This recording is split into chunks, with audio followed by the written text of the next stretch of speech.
Tonight, you find yourself standing at the edge of a golden meadow where the flowers bloom even at dusk, and the air hums with something older than time.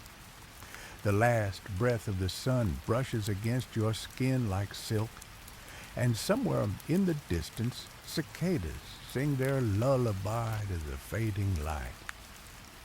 You're not sure how you got here, but that doesn't matter. Here nothing rushes.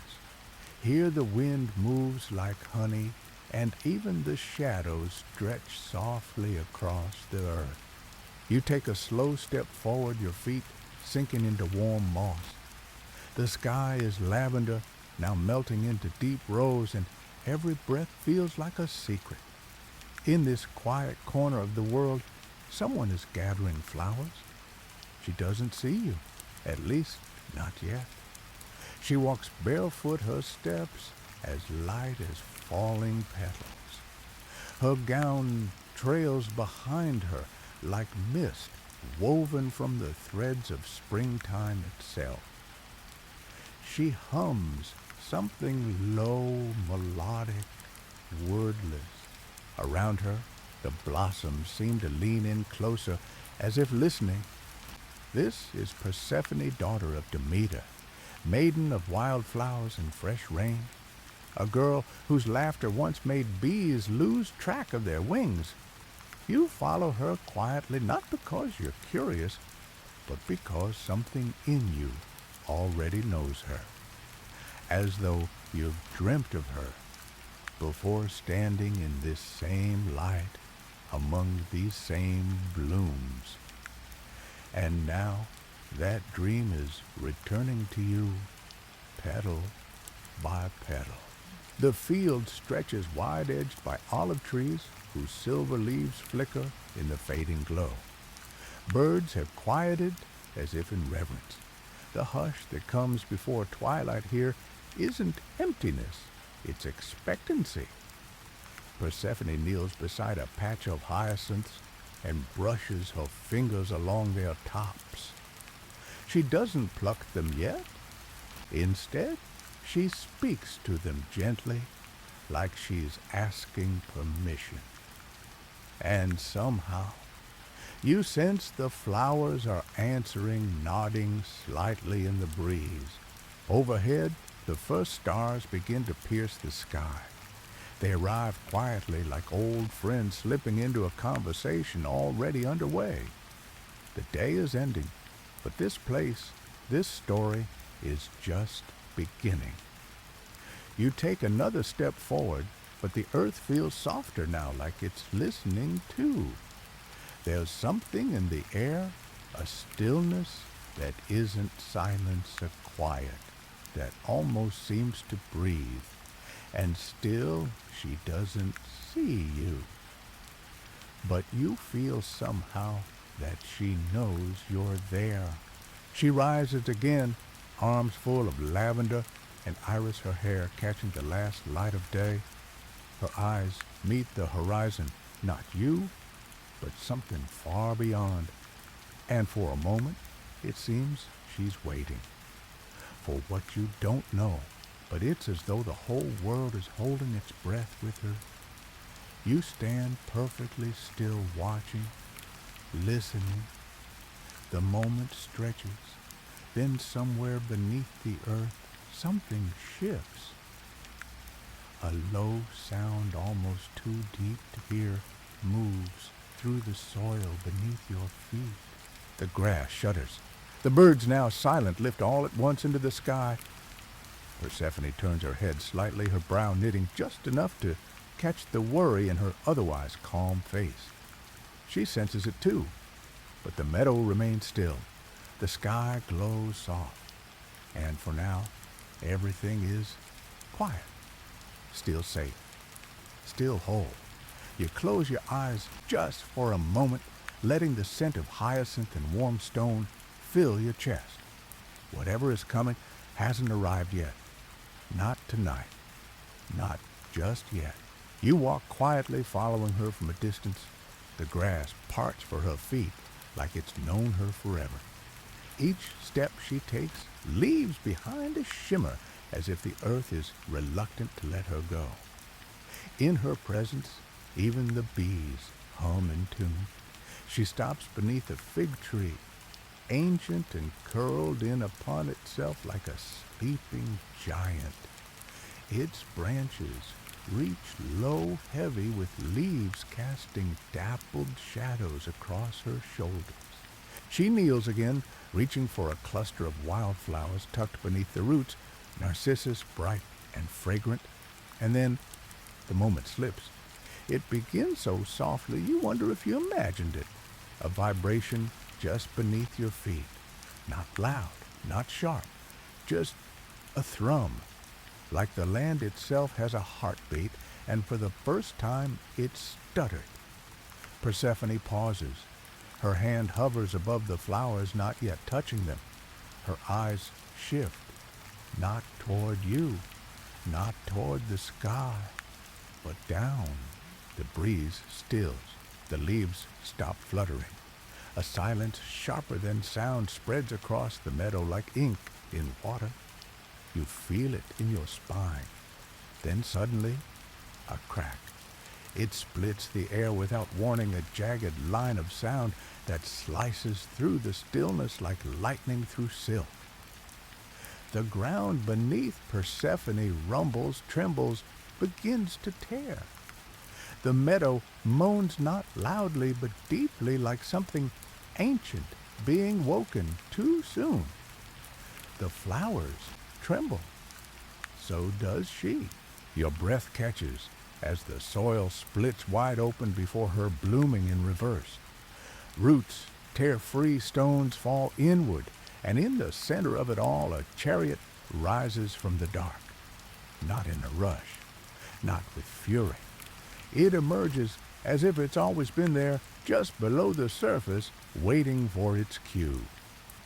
The horses are black as midnight, without stars, eyes burning dim and steady, like coals in a dying fire. They do not snort. They do not stamp. They simply watch her silent. And the driver, he wears a crown of shadow, Hades. But he is not what you imagined. No horns, no flames, no shrieking demons. Just stillness, gravity. He is dressed in midnight robes lined with gold so dull it barely reflects the sun. His face is pale, unreadable, not cruel, but not kind. He doesn't speak. He only holds out his hand. To her. Persephone does not scream. She doesn't even flinch. Her eyes meet his startled, yes, but not afraid. Not yet. Maybe in that moment she recognizes something. Maybe there's a memory there older than words, buried deep inside her like a seed beneath snow. She takes one step back, then another, and that's when the earth moves again, harder this time. The soil surges beneath her, sliding her feet forward. Her arms flail just slightly, the flowers in her hands scattering like drops of color against the green. And in one swift, fluid motion, the chariot lurches. The reins pull, the horses rise, and Persephone disappears into the crack. Just like that. Gone. The earth seals behind her like a wound that doesn't bleed. The birds return to their branches. The wind breathes again. The sun continues its descent, as if nothing ever happened. You stare at the ground where she stood just moments ago, your body still humming with the memory of the quake. The petals she dropped are still there, soft, crushed, fragrant. A single hyacinth falls at your feet, and in the distance, somewhere beneath the skin of the world, you think you hear hooves. There is no falling. There is only stillness. You don't remember how you crossed the threshold, only that you have. The world above feels impossibly far now, like a childhood dream, half forgotten at dawn. Around you, there is no color, no bird song, no breeze, just cool air that brushes your skin like memory. This is not fire and brimstone. This is not a nightmare. It is quieter than any place you've ever known. The air here doesn't move. It waits. You step forward, though you don't remember standing up. Beneath your feet, the ground is smooth, dark, damp, more like polished stone than soil. It smells of ash and old rain. The silence is not empty. It presses against you, gentle but firm like velvet drawn over your ears. And in the center of it all stands Persephone. She is still. She stands with her arms by her sides, her hands slightly curled, her shoulders rising with slow, steady breaths. The garland of flowers she once wore is gone. Her gown no longer shines. But she is not broken. She is simply listening. The cavern around her is vast, larger than cathedrals, deeper than oceans. Pillars carved with forgotten names rise into endless shadow. Pools of black water stretch outward like mirrors that refuse to reflect. There are no flames, no chains, just silence. And him, Hades. He does not approach her. He stands at a respectful distance, not as a captor, but as a question. He watches her with the kind of stillness that can't be taught, stillness that waits, that offers space instead of demands. He says nothing. He gestures nothing. He just is. Persephone doesn't speak either. There are no screams here, no bargains, no rush. Just this quiet moment in a kingdom where even time dares not hurry. You watch her take her first step. It echoes faintly against the stone, a soft chime in a room made of hush.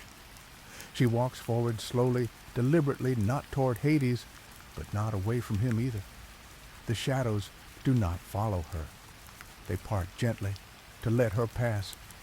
In this realm beneath the earth, everything moves slowly. Even the light, such as it is, seems to drift rather than shine. A dim, silvery glow radiates from the ceiling where roots dangle like threads. Somewhere above, life continues, but down here, nothing grows, nothing dies. Things endure. Hades leads her without words, through corridors lined with sleeping statues, across bridges carved from obsidian, past rivers that hum with a sound you feel more than hear. She does not speak. She does not cry. She listens. There is something in the quiet that tugs at her, a familiarity she cannot place, the way water remembers its shape in the cup long after it's poured. He leads her to a chamber, not a prison, not a throne room, but a garden of sorts. Here there are trees made of bone-white branches curling upward with no leaves, stones laid in perfect circles, pools of still water that catch fragments of dreams, a place shaped not by beauty, but by stillness, a space to sit with what is unspoken, and she does sit, not because he tells her to, but because the quiet invites her.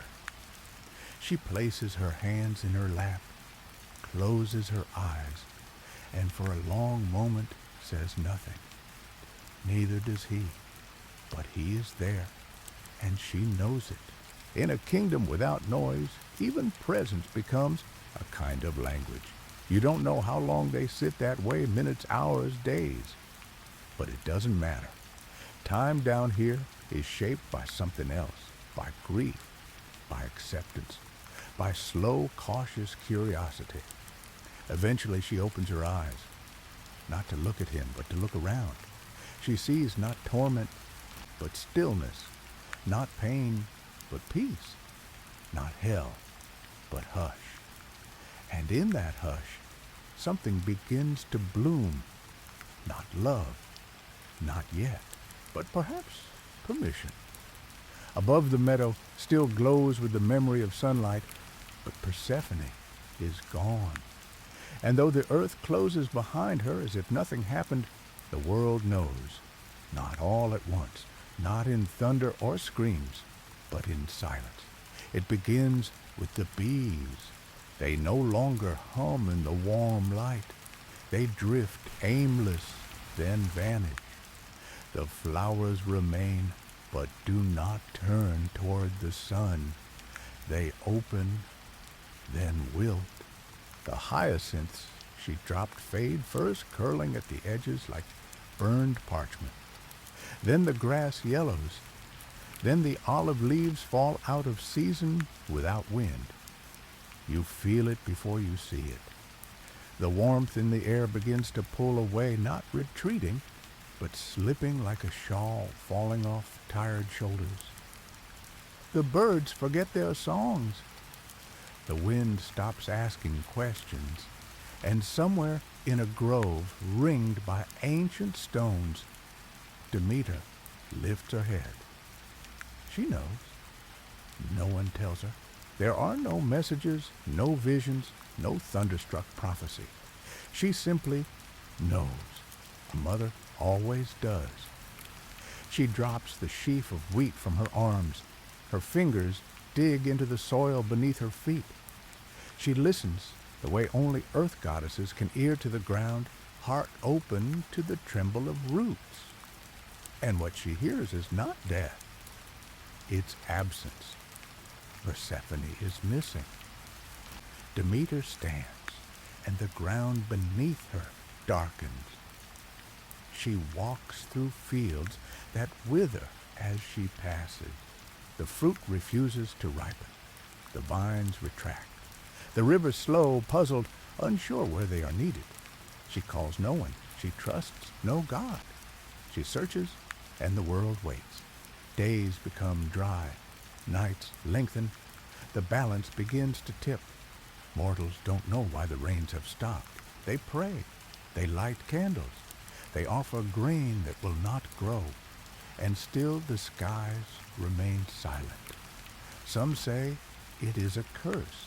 Some say the gods are angry. But high on Mount Olympus, the gods do nothing. Not yet. They see Demeter's grief as stubbornness, a mortal's mother heart wrapped in divine pride. They speak in riddles. They delay. They wait for her to calm. But she does not. She stops the seasons. She halts the harvest. She will not give the world back its bounty until her daughter is returned. Zeus, king of the gods, at first turns away. His mind is full of storms, wars, and greater things. But as the offerings dry up and prayers wither into silence, even he begins to listen. The balance of the world is cracking, and so at last, reluctantly, he calls for Hermes. Swift-footed, sharp-eyed, soft-voiced, messenger of the gods, guide of souls, a being who can slip between the cracks between worlds, between breath and silence. He does not ask questions. He is given a task. And with a flutter of silver sandals, he disappears into shadow. Down, down, down through folds of earth and layers of dream. Past caves where forgotten things sleep. Past the last roots of the last tree, into the silence, into the underworld. You hear the wing beat before you see him. It isn't loud. Hermes doesn't need noise to arrive. He slips into the underworld like a sigh between shadows. The silver on his sandals catches the faint light of the river. But even that glow feels muted here, like a memory of brightness, rather than the thing itself. He doesn't call out. He doesn't announce himself. He simply walks. The halls of the underworld accept his presence as if they've been expecting him. No challenge, no resistance, just a hush that seems to part slightly, letting him pass. And when he reaches the garden of stone trees and quiet water, he finds her, Persephone. She sits by a still pool, her fingers tracing invisible patterns on the surface. Her hair is darker now, not because it has changed, but because the light has. She looks up at Hermes, not startled, not surprised, almost like she was waiting. He gives a small, respectful bow. "Your mother grieves," he says softly. Persephone nods. "I know." Hermes hesitates. He is not a god made for heavy moments. He's built for motion messages, not emotion. But even he can feel the weight in the room. "She wants you home," he offers gently. Persephone lowers her gaze. "I miss her," she says, and her voice is the quietest it has ever been. There's a pause, then long and delicate, balanced on the breath of choice. Hermes steps aside, offering the path behind him. No chains, no tricks, just the way out. She rises, she walks. But just before reaching the shadowed hallway that leads upward, she pauses. Her hand lingers at her stomach. She turns. Hades is there. He hasn't spoken this entire time. He stands calm as ever by the entrance to the chamber, his face carved in stillness. But in his eyes, something flickers. Not control, not anger, something closer to hope. Or maybe it's fear. He doesn't speak, but Persephone does. "I'm not sure if I was hungry," she says softly, or curious, or already changing. Hermes tilts his head. "What do you mean?" She raises her hand. In her palm, a seed. A tiny red glistening pomegranate seed. She closes her eyes and eats it. Not all, just a few. Not in defiance. Not in surrender, but in acceptance. Hermes doesn't move. For a moment he seems to forget which world he stands in. "You've eaten the fruit of this place," he says finally, his voice lined with something close to regret. She nods. Then Hermes says gently, "You cannot return. Not fully. The underworld has laws quiet, ancient, absolute. Those who eat of its fruit belong to it, not as prisoners, but as part of its rhythm, its silence, its breath. And Persephone has eaten. She does not cry.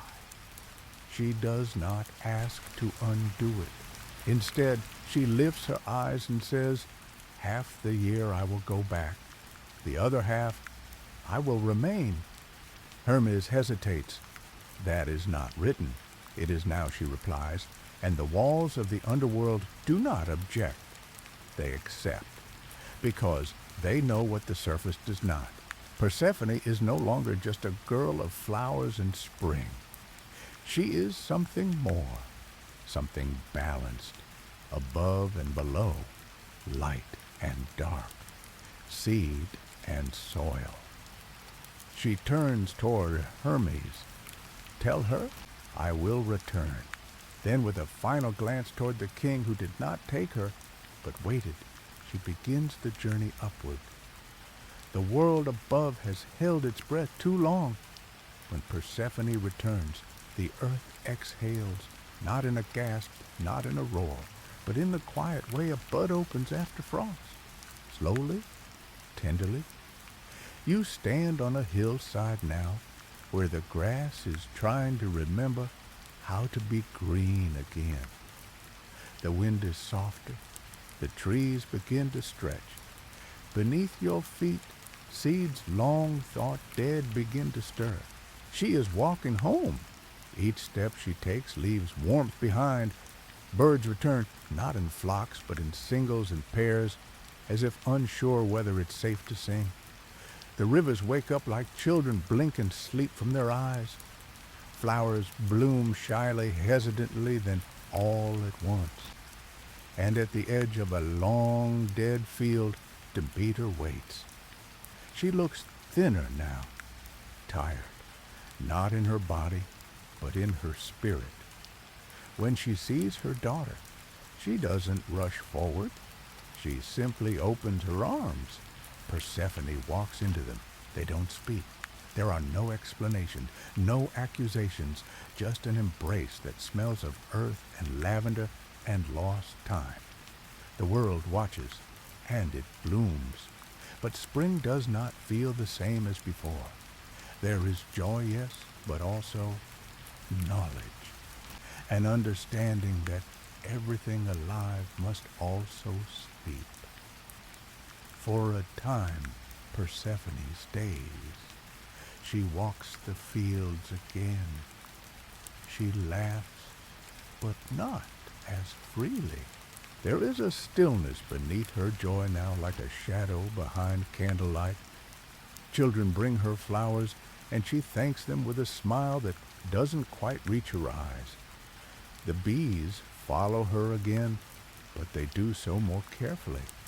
And when the first leaf falls, she looks toward the south. The air turns colder, the sun lingers less. The fields begin to brown at the edges, and the time comes.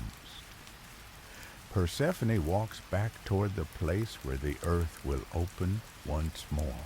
She does not run from it. She walks with purpose, her head high, her steps quiet.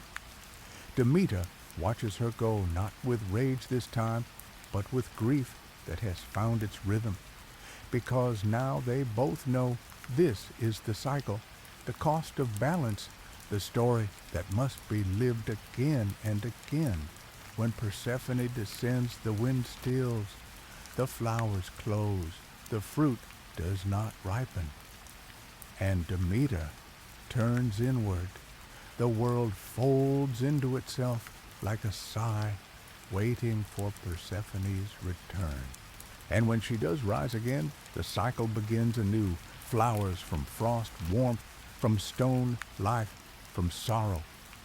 That is how seasons were born, not from science, not from calendars, but from the heart of a mother and the steps of a daughter, from love pulled between two worlds, from a seed eaten in silence, from a choice.